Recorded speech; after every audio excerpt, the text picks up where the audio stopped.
down, I know you got me, baby.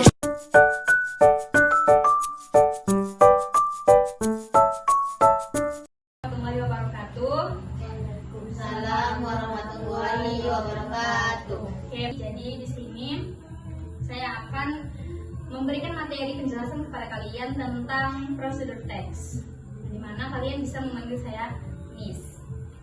Baik, Miss. Oke, before we start the material about procedure text, kita akan ice breaking sebentar untuk melatih fokus kalian. Jadi, kalau misalnya Miss bilang atas, kalian lihat ke bawah. Kalau Miss bilang bawah, kalian lihat ke atas. Kalau kiri, ke kanan, kanan ke kiri. Jadi terbalikannya, oke? Miss. Oke. Jadi sekarang fokus. Kita mulai ya. Bawah. Oke. Fokus ya. Kalau Miss bilang atas, itu ke bawah, bawah ke atas. Oke. Sebaliknya ya. Kiri.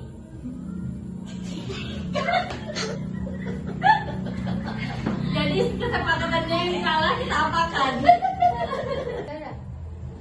Oke. Oke, udah boleh dulu. Oke, anak-anak. Jadi sekian tadi ice breaking kita untuk melatih fokus kalian.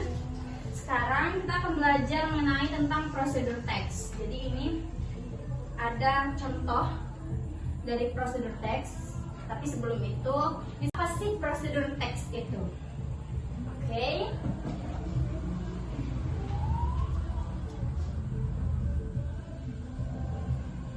Jadi, sini kita akan membahas tentang prosedur teks. Sebelumnya kalian pernah dengar nggak tentang prosedur teks? Tidak. Atau Miss. Oke. Jadi prosedur teks itu adalah jenis teks yang dia itu berisi langkah-langkah atau tahapan untuk melakukan sesuatu agar hasilnya sesuai dengan yang diharapkan. Teks ini bertujuan untuk memberikan petunjuk atau instruksi dengan jelas dan sistematis. Jadi prosedur teks ini dia itu memberikan arahan atau petunjuk atau instruksi dengan jelas dan sistematis. Jadi di sini ada juga tentang generic structure atau struktur umum dari teks prosedur. Misalnya kita ambil contohnya yaitu cara membuat jus mangga yang segar. Jadi di sini nanti akan dijelaskan bahan-bahannya, step langkah-langkahnya atau urutan cara membuatnya dan sampai dari awal sampai akhir. Di dalam teks prosedur ini juga ada yang namanya language features atau ciri kebahasaan dari teks prosedur ini. Yang mana di dalam teks prosedur ini language features itu dia menggunakan kalimat imperatif atau perintah. Contohnya masukkan tepung ke dalam mangkuk atau menggunakan kata kerja, yaitu contohnya seperti potong, aduk atau rebus. Dan juga dia menggunakan konjungsi atau kata hubung untuk urutan pertama, lalu, selanjutnya, dan terakhir. Karena prosedur teks ini dia lebih ke langkah-langkah dan step-step. Jadi dia juga menggunakan adverbia atau kata keterangan untuk memperjelas cara melakukan sesuatu. Contoh dia seperti aduk perlahan, potong tipis, seperti itu. Oke, di sini saya akan memberikan satu materi contoh, yaitu tentang cara menyalakan laptop dengan benar. Tujuannya yaitu menyalakan laptop dengan aman dan benar agar dapat digunakan tanpa masalah. Oke, di situ kita ambil contoh tentang cara menyalakan laptop dengan benar.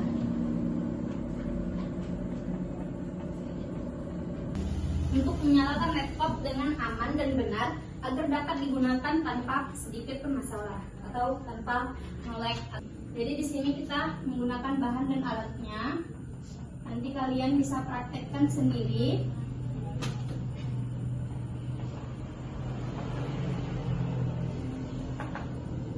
Pertama itu yang pastinya laptop dan charger bila diperlukan.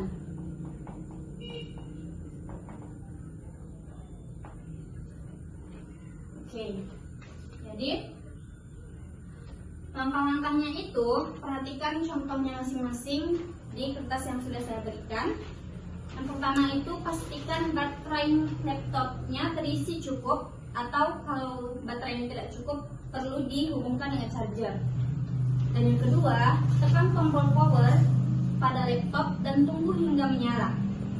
Dan yang ketiga, jika sudah menyala, jika menggunakan password, maka masukkan kata sandi dengan benar. Dan yang keempat, tunggu hingga sistem operasi selesai memuat. Lalu selanjutnya, jika sudah selesai memuat, laptop siap digunakan sesuai kebutuhan. Jadi, itu ada beberapa langkah-langkah dan steps untuk kalian pemula yang mau menghidupkan laptop. Nyalakan dan menghidupkan laptop. Ciri kebahasan dalam contoh ini, ciri kebahasannya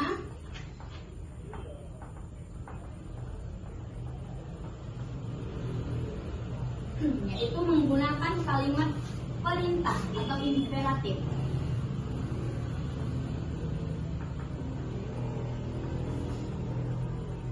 Kalimat perintah atau imperatif karena dia ada mengatakan bahwa di dalam steps itu ada mengatakan tekan tombol power di langkah yang kedua. Kemudian ada juga masukkan kata sandi dan tunggu hingga sistem operasi selesai memuat. Kemudian dia juga menggunakan kata kerja aksi, yang mana di situ ada kata pastikan, hubungkan, tekan, dan tunggu. Dan dia juga menggunakan konjungsi urutan pertama, lalu selanjutnya. Dan yang terakhir dia menggunakan kata keterangan, yaitu kata keterangannya di situ dengan benar dan hingga selesai. Baik, saya rasa sekian saja untuk contoh dari prosedur teks ini. Jadi ini saja materi tentang prosedur teks yang kita pelajari hari ini. Bagaimana semuanya? Apakah kalian paham? Paham, Miss. Jadi tentang materi kita tadi saya akan memberikan sedikit kesimpulan, yang mana prosedur teks itu adalah jenis teks yang sangat penting dalam membantu pembaca memahami langkah-langkah yang harus diikuti untuk mencapai satu tujuan. Jadi dari contoh-contoh yang tadi, kalian juga bisa menggunakan itu untuk keperluan kalian nantinya. Oke, saya rasa sampai di sini. Sebelum kita akhiri, apakah ada pertanyaan? Izin, Miss. Oke, baik, National Leader. Bagaimana cara menggunakan prosedur teks dalam kehidupan sehari-hari? Oke, di sini saya akan menjawab pertanyaannya, yaitu bagaimana cara menggunakan prosedur teks dalam kehidupan sehari-hari. Jadi cara-cara untuk menggunakan prosedur teks itu dalam kehidupan sehari-hari tergantung di bidang apa. Seperti misalnya contohnya di bidang pendidikan, yaitu dengan bisa membuat rencana pembelajaran. Jadi guru dapat membuat prosedur teks untuk merencanakan pembelajaran, termasuk langkah-langkah untuk mencapai tujuan pembelajaran. Kemudian untuk menerapkannya di tempat kerja, yaitu dengan bisa membuat instruksi untuk pekerjaan. Jadi perusahaan dapat membuat prosedur teks untuk memberikan instruksi kepada karyawan tentang cara menyelesaikan pekerjaan. Dan kemudian di kehidupan keseharian kita, contohnya membuat resep makanan. Jadi kita dapat membuat prosedur teks untuk menjelaskan langkah-langkah dalam membuat masakan. Oke, saya rasa demikian saja. Oke, saya rasa ini saja materi kita hari ini. Terima kasih tadi untuk pertanyaannya dari National Leader. So, kita akhiri hari ini. Assalamualaikum warahmatullahi wabarakatuh. Waalaikumsalam warahmatullahi wabarakatuh.